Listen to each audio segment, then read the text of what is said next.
समिती गठन केल्याबद्दल मी भारतीय जनता पार्टीच्या मनापासून अभिनंदन करतो, आभार मानतो आणि खास करून रवींद्र चव्हाण साहेबांचे.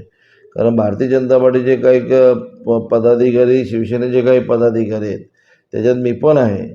आणि मग सलोख्याने काही प्रश्न जे अडचणीचे ते सुटले पाहिजेत आणि व्यवस्थित प्रचार यंत्रणा राबवली केली पाहिजे. म्हणून त्या अनुषंगाने ही समन्वय समिती नेमली आहे. आता पुढे वाटाघाटीची चर्चा होणार आहे, त्याचा निर्णय या 1-2 दिवसात होईल. काय नेमकं तुम्हाला सांगू इच्छितो की या कल्याण डोंबिवली महानगरपालिकेत संपूर्ण 122 नगरसेवक आहेत आणि मग आतापर्यंत आमचे शिवसेना पक्षाचे 70 ते 72 नगरसेवक आहेत, भारतीय जनता पार्टीचे 53 ते 57 नगरसेवक आहेत.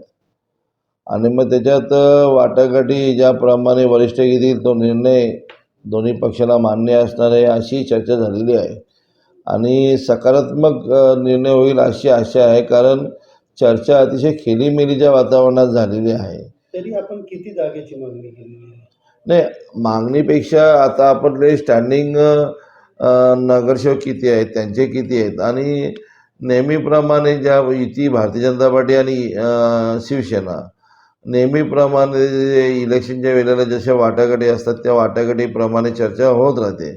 त्याच्यामुळे कोणाचे किती सीट याच्यावर चर्चा न करता आपला जो उमेदवार निवडून येईल त्याच्यावर चर्चा आम्ही केलेली आहे आणि चांगली सकारात्मक चर्चा होऊन ही चर्चा पुढे वरिष्ठांकडे गेलेली आहे. वरिष्ठ त्याच्यावर निर्णय घेणार आहेत.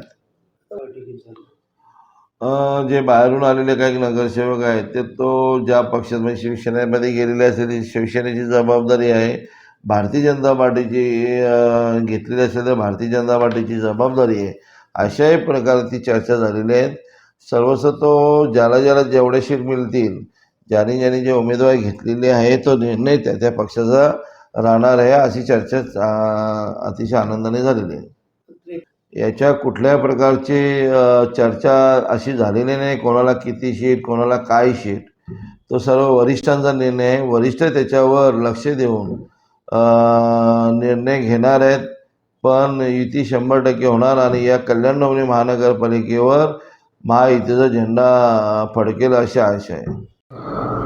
लक्षात घ्या, जगन्नाथ पाटील साहेब वरिष्ठ नेते आहेत आणि आम्हाला सर्वांना माहिती आहे, तुमच्या माध्यमातून आपण ऐकत असतो की महाराष्ट्र राज्याचे माजी मुख्यमंत्री